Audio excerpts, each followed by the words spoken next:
அகற்ற வேண்டியவை, அணிய வேண்டியவை.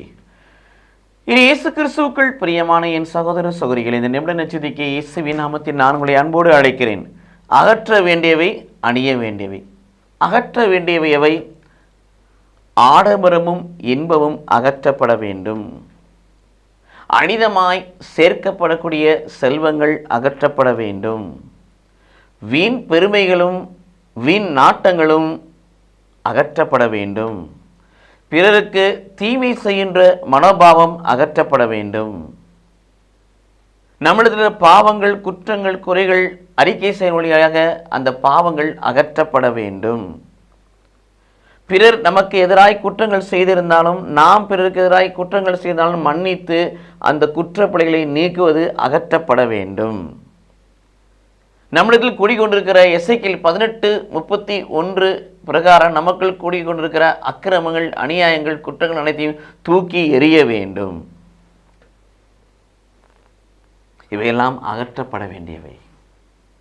அகற்றப்பட வேண்டியவை அகற்றப்பட்டால்தான் அணியப்பட வேண்டியவை கடவுள் நமக்கு அணிவிப்பார். இவையெல்லாம் செய்கின்ற பொழுது 1 பேதுரு 5 பிரகாரம் மனத்தாட்சியை நாம் ஆடையாக அணிந்து கொள்ள முடியும்.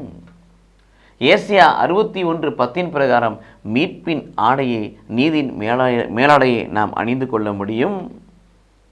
திருவடிபாடு 3:18 பிரகாரம் பரிசுத்தமான கடவுள் கொடுக்கிற வெண்ணாடையை, பரிசுத்த ஆடையை, வெண்மையின் ஆடையை நாம் அணிந்து கொள்ள முடியும்.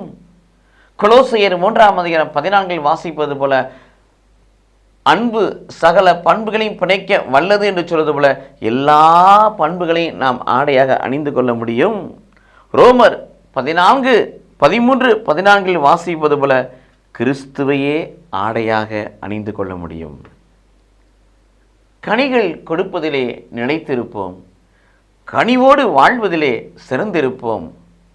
கருணை மழையை மக்களுக்கு பொழிந்திருப்போம். யாக்கோபு 1:22 பிரகாரம் ஆண்டுடைய வார்த்தையை கேட்பதோடு மட்டும் நின்று விடாமல் அதன்படி நடப்பவர்களாய் மாறுவோம். அகற்றப்பட வேண்டியவை அகற்றப்படுகின்ற பொழுது அணிய வேண்டியவை கடவுள் நமக்கு அணிவித்து அழகு பார்ப்பார். இந்த உலகத்தில் வாழ்கிற பொழுது கடவுள் நம்மை மகிமைக்கு உயர்த்துவார்.